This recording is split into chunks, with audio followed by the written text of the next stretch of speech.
Bakit ba itong bansang Pilipinas, mula pa noong sinaunang panahon, ay pinag-aagawan na, pinag-iinteresan ng maraming bansa sa mundo? At maging sa modernong panahon, sa panahon natin ngayon, sa kasalukuyan, hindi niyo ba nahahalata, mga kaistorya? Nasa Pilipinas ngayon ang sentro ng usapin sa mundo. Wala po sa Amerika, wala sa Russia, wala sa China, o sa alinmang bansa sa Europe, wala sa Canada, o sa Japan, o sa Australia, maging sa Middle East, wala. Nasa Pilipinas. Bakit, mga kaistorya?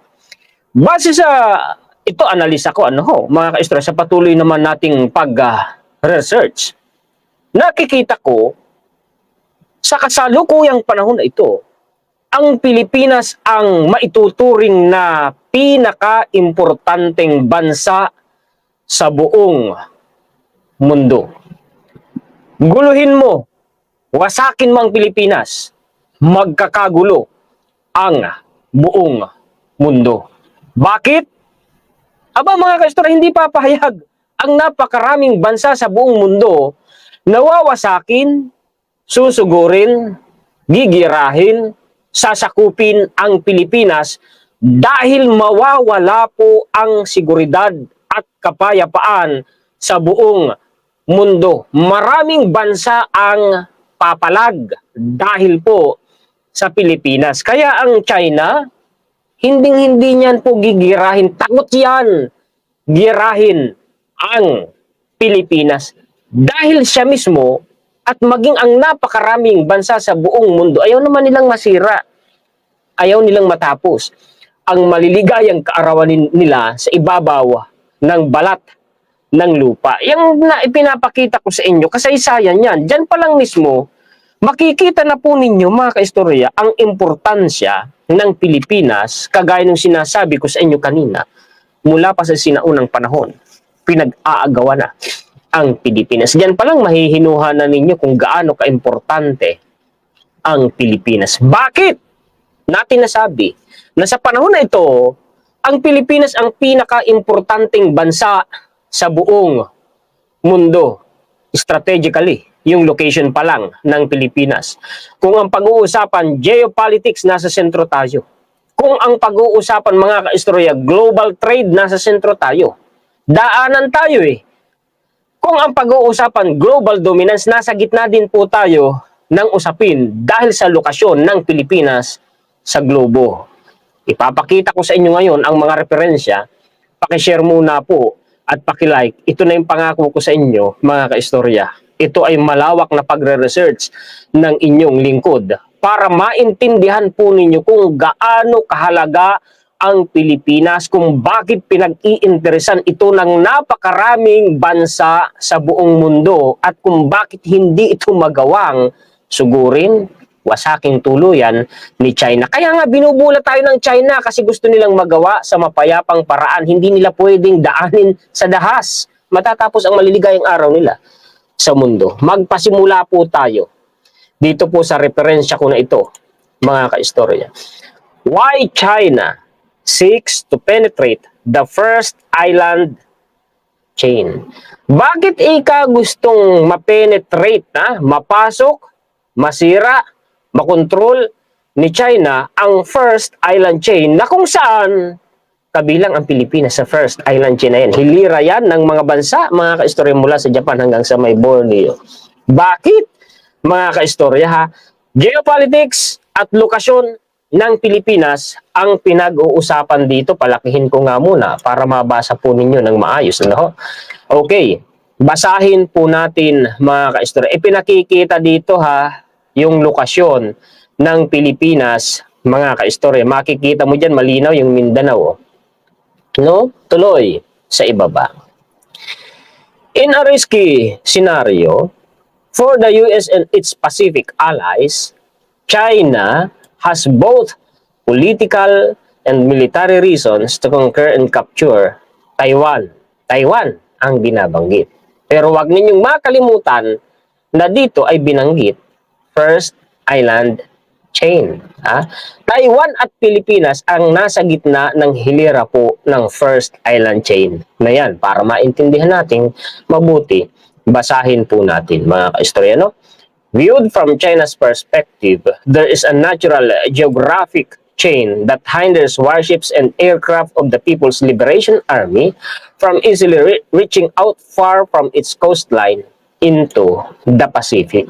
Yan yung sinasabi ko sa inyo mga kaistorya, na itong Pilipinas, Taiwan, Japan, ang first island chain kasama ang bansa natin, malaking harang hadlang sa harapan ng mukha ng China para malaya silang makapaglabas-pasok, makagalaw dito po sa Pasipiko. Sabi ko nga sa inyo, ipapakita ko rin naman sa inyo mamaya ang mga referensya. Global dominance ang target ni China, military and trade reasons po yan. Unang-una, gusto niya pong madominate ang mundo. Laki ng inggit siguro sa Amerika, gusto niyang maungusan si Amerika. Mga ka-story, strategists call this first island chain an imaginary line that stretches from the Japanese archipelago to Taiwan and onward to the Philippines. Binanggit na yung bansa natin and eventually Borneo and Singapore straight in a conflict. One can imagine that if countries like the US, Japan, and Taiwan cited anti-ship missiles and air defense systems on land and sea mines and submarines in the straits through the first island chain, then the People's Liberation Army, yan po yung armed force po ng China, would be hard-pressed to penetrate it. Indeed, it would be perilous. Alam ng China yun. Nasa alanganin, nasa delikado ang sitwasyon po nila kung sakali po mga kaistorya na magkagiyera dahil po sa first island chain. Kasi nakukulong sila ng first island chain Hanggang dyan lang po sila sa South China Sea. Kaya sinusubukan nila at sinisikap nilang mawasak itong first island chain at makontrol nila ang Indo-Pacific region at malayang makagalaw hanggang sa Pasipiko. Ipapakita ko sa inyo, hindi lang po sa South China Sea talaga ang tinatarget ni China. Yung mga military bases nila, na-research natin, mga pasekreto pa nilang ginagawa, pero naispatan ng satellite na research po natin hanggang sa Africa, sa Cambodia, mga kaistorya, at sa Mischief Reef dyan sa South China Sea. Ipapakita ko sa inyo para patunayan ang sinasabi ko po sa inyo. China is well aware of this conundrum. Ano ba yung Ibig sabihin kasi nito parang puzzle. Mga kaistorya, isang napakahirap na sitwasyon na hindi nila mahanapan ng solusyon.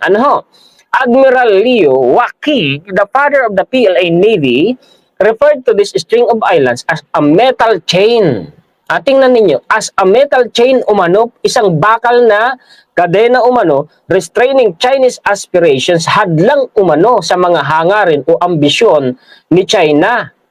Matibay pala mga kaistorya talaga itong kinabibilangan ng lokasyon natin, itinulad ng Chinese mismo, mataas na opisyal ng militar ng China, na itong kinabibilangan natin, yung first island chain ay gaya umano ng isang tanikala o kadena na bakal.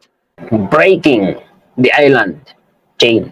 Wasakin, sirain ang island chain na isa nga po dyan ang first island chain na kinabibilangan ng Pilipinas, palakihin ko. Ganyan na lang. If China is to become a world power, Beijing must first become the dominant power in Asia, writes Joseph E. Fallon. Hindi ko na-research kung sino si Joseph E. Fallon, pero malamang prominente, kilalang tao dahil binanggit at ginamit na referensya. Pag na-research ko pa, hahaba kasi ang discussion natin, magiging boring.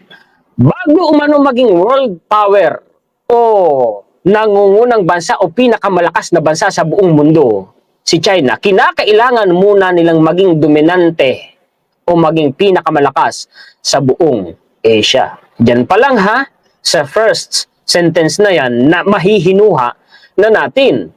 If China is to become the dominant power in Asia, excuse me, Beijing must first break a maritime containment imposed by the three island chains created by the US during the Cold War. Alam niyo, mautak si Amerika. Naggawa niyang gawing allied countries. Unang-una na ang first island chain. Mayroon kasing second island chain pa at saka third island chain. Pero hindi tayo lalayo, ha? Kasi baka humaba ang discussion natin. Kinakailangan munang masira ni China itong mga island chains na ito. Pangunahin ang first island chain na siyang nakaharap talaga sa baybayin ng China. Kailangan muna nilang wasakin yan o sirain yan bago nila madumina o bago sila maghari-harian sa buong Asia. These chains described by Chinese authors as barriers. Kaya nga sinabi ko sa inyo, harang yan sa harapan ng mukha ni China. That China must penetrate to achieve freedom of maneuver in the maritime domain. Para malaya nga sila makapaglayag at makapaglabas-pasok from South China Sea to West Pacific have become benchmarks that in many ways define the field of play as China's regional maritime power expands. The first island chain, the most important of the three. Kasi di ba sinabi ko may three island chains, first, second, and third, no? Sa tatlong island chains, umano na yan. Yung first island chains, ang pinaka-importante, pinaka-mahalaga.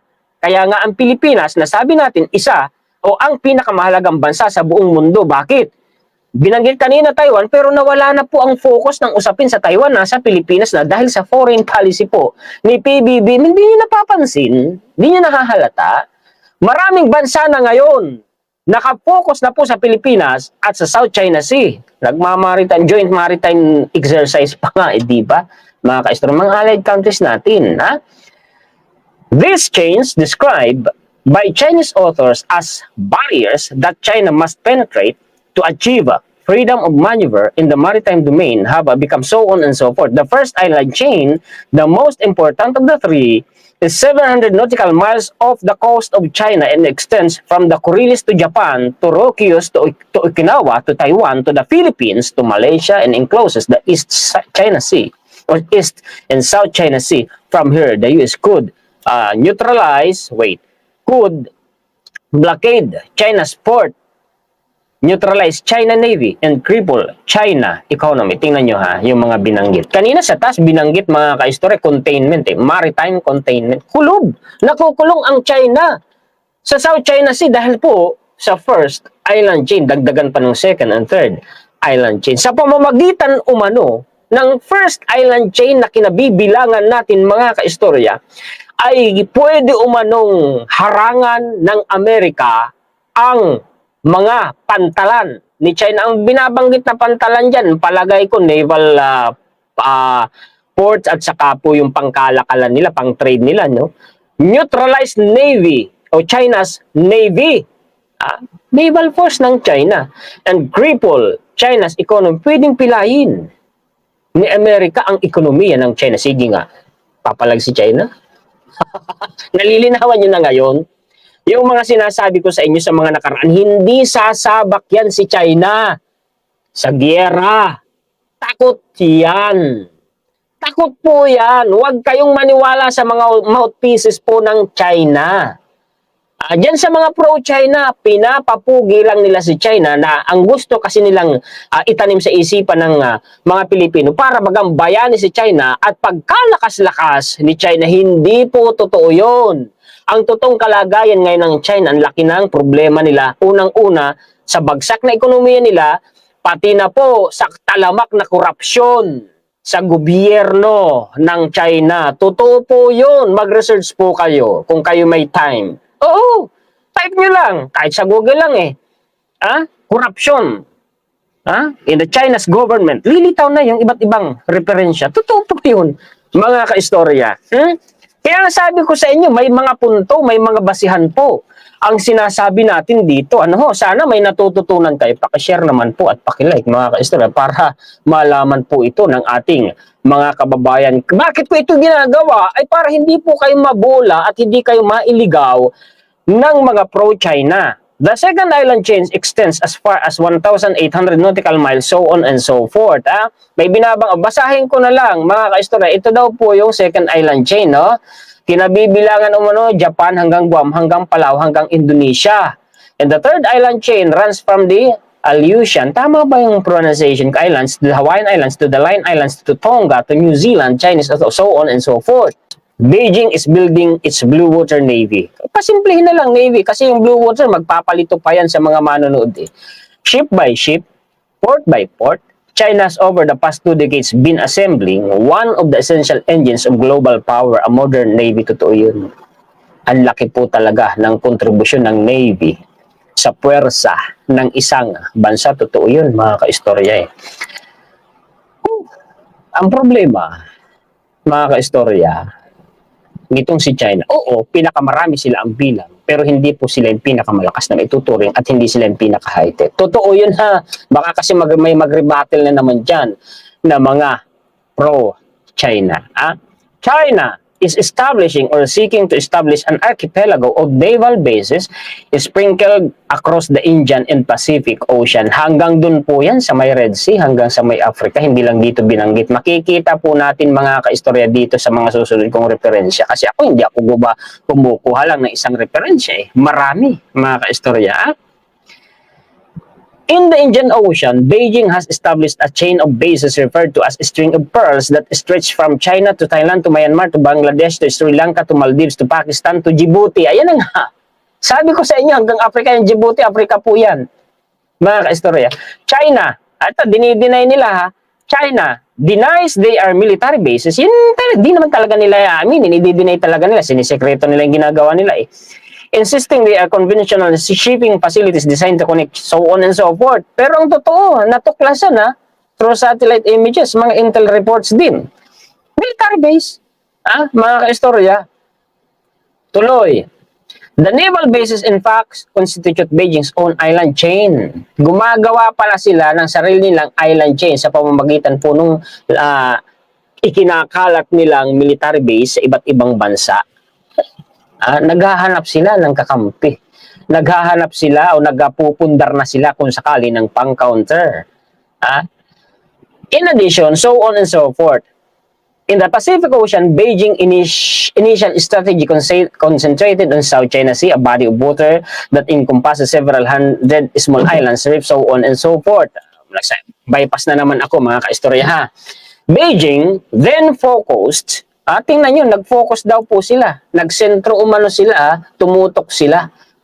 Nawasakin umano ang first island chain in establishing a presence in the Western Pacific. Dito po sa may Solomon Islands, may security pact na po sila kung hindi po ako nagkakamali. On August 2, 2013, the 86th anniversary of the establishment of the People's Republic of China, China held a joint sea exercise with Russia, Chinese wars sa Pacific. Pumunta na sila, mga kaistorya.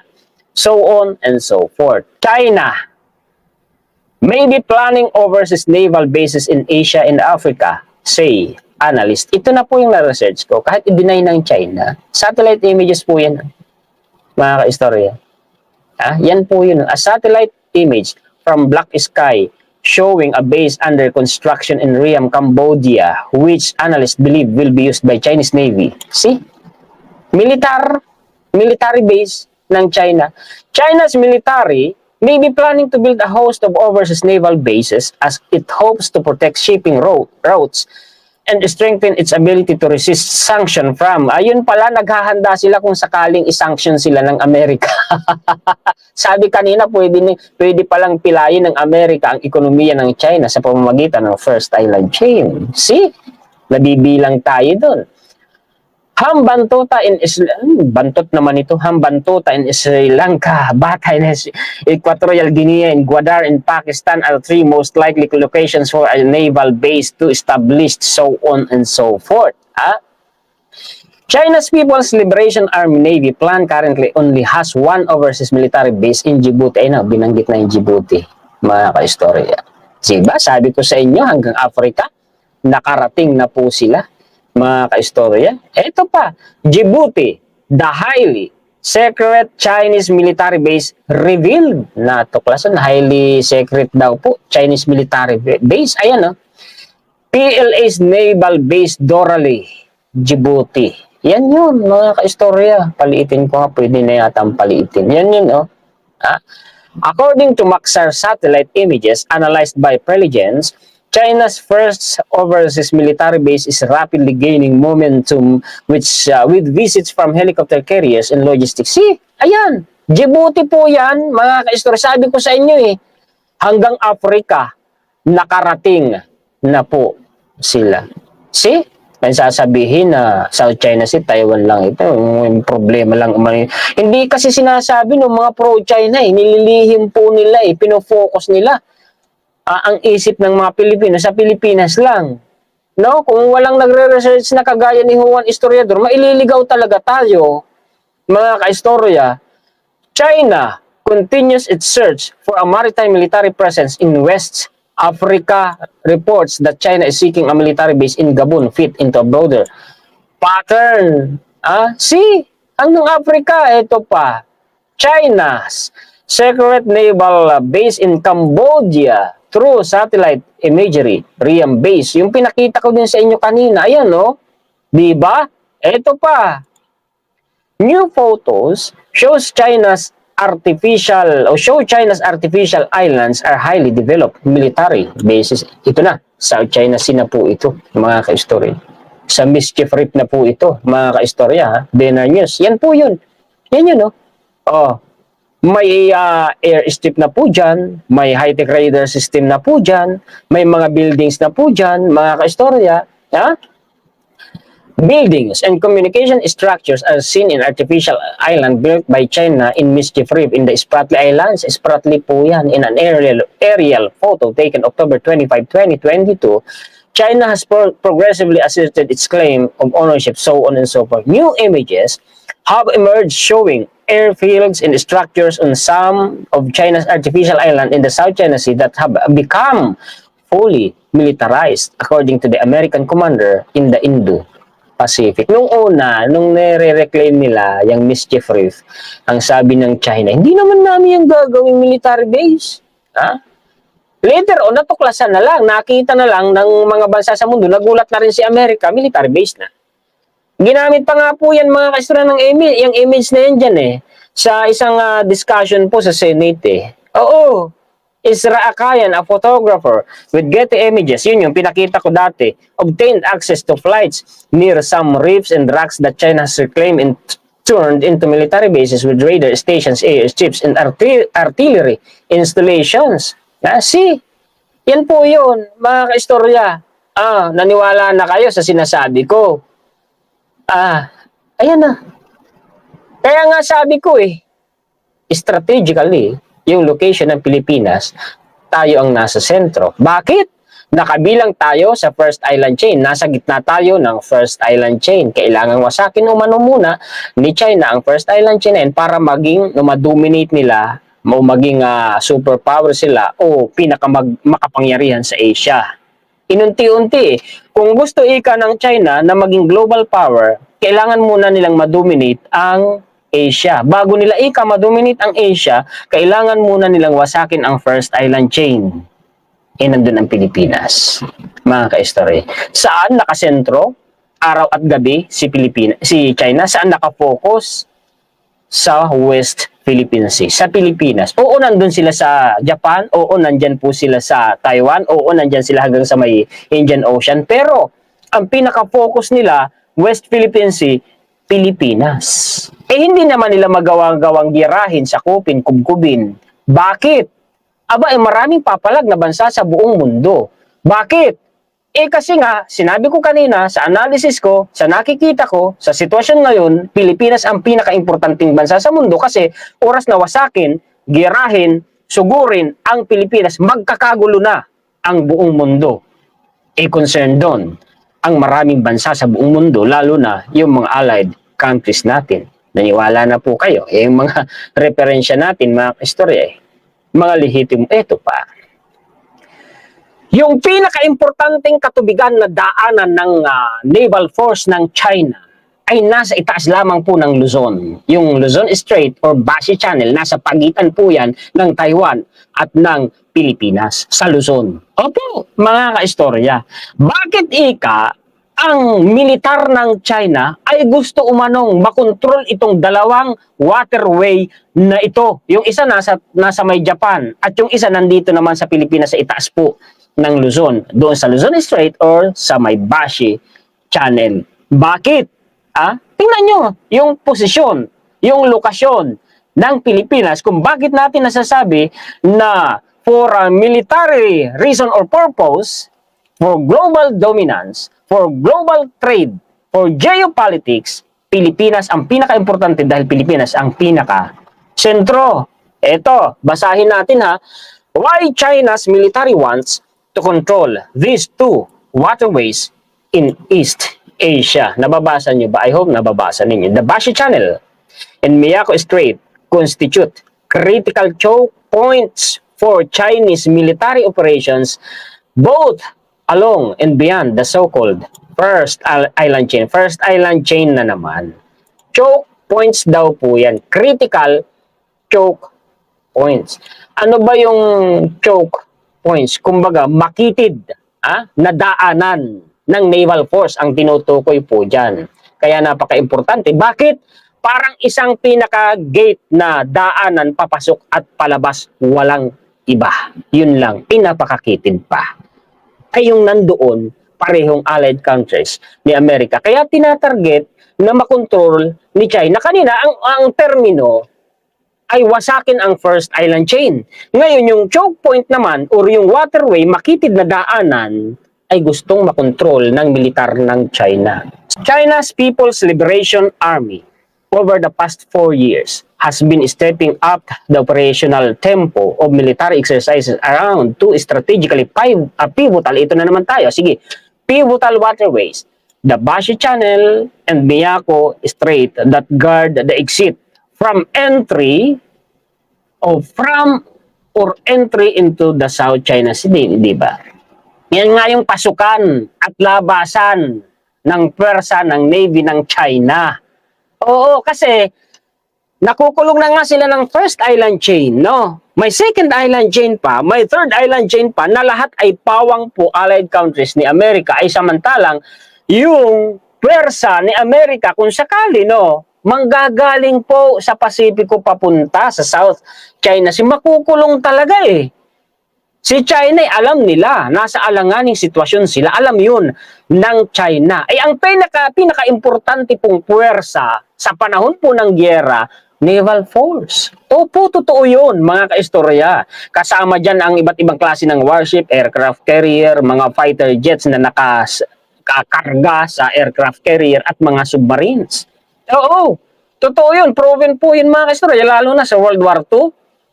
Yung history po ng World War II, diyan sa labanan, sa Gulpo ng Leyte, na kung saan yan yung pinakamalaking labanan sa karagatan, sa kasaysayan.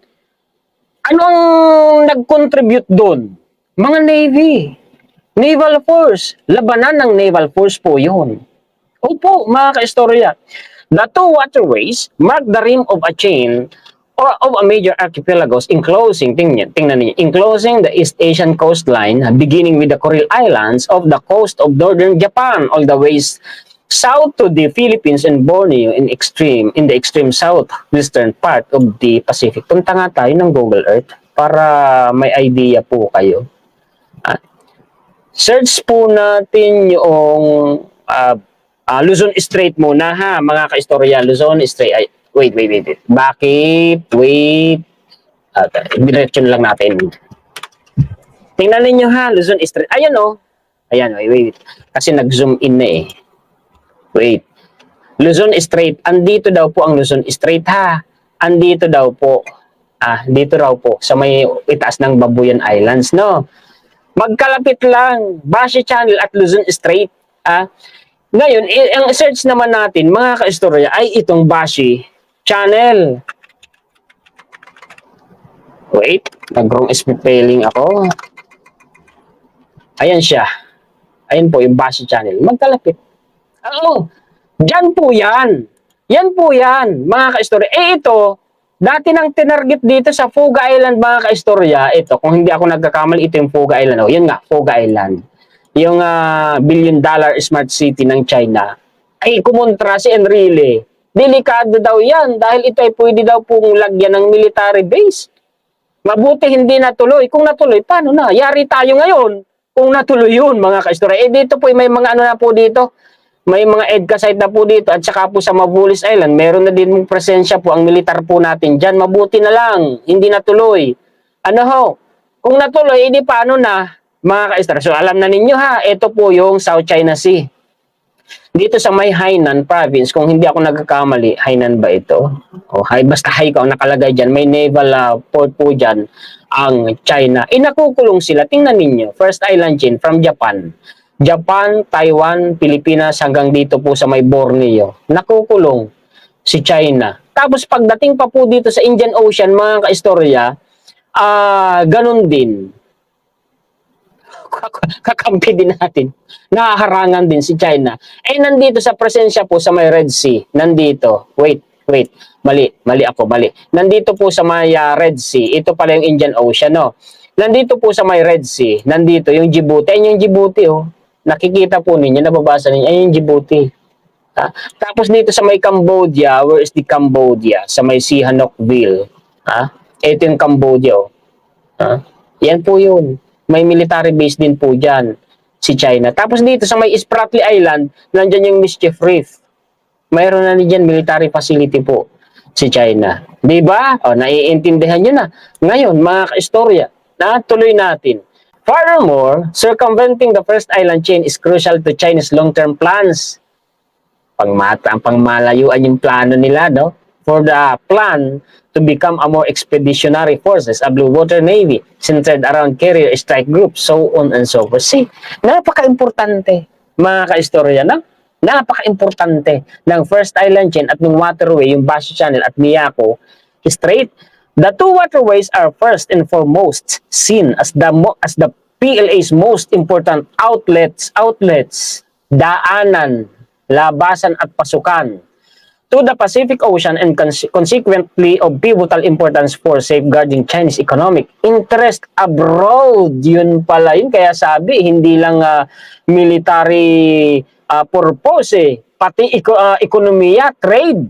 Yun pala yun, mga kaistorya. The first island chain is also crucial to understanding the importance of the two water passages in the event of a military conflict in East Asia. Paano? Kulong si China. Wala silang lalabasan, wala silang ibang papasukan kundi doon lang. Naiintindihan nyo na ngayon, mga kaistorya. Bakit doon sa dalawang waterway na binanggit, yung Bashi Channel at saka Miyako Strait, bakit mas importante ang Bashi Channel kung saan yun po ay nasa itaas ng Luzon, ha? Nasa itaas lang kunti ng Luzon Strait, ha? Bakit? The PLA o Bashi Channel emerges as critical waterway. The PLA wants to manage the South China Sea in the Bashi Channel is the bottleneck. Masikip kasi dyan, makitid kasi dyan, kaya tinatawag na bottleneck at saka yung isang termino na kanina, choke point, which it can prevent interference from American troops stationed in Guam in Japan.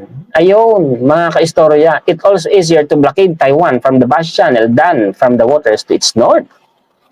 Another advantage is that Bashi Channel is deeper. Ayun, mas malalim daw po kasi sa Bashi Channel. Than the Miyako Strait is suitable for submarine activity. Ayun, and therefore, a place where the PLA can deploy strategic missile submarines in case of war and use it as a launching pad for submarine. Yun pala yun, mga kaistorya, ang importansya nun. Wait, may nakikita akong gumagapang. Ano yun? Nagulat ako, nakita ko sa gilid ng ano ko. Mata ko.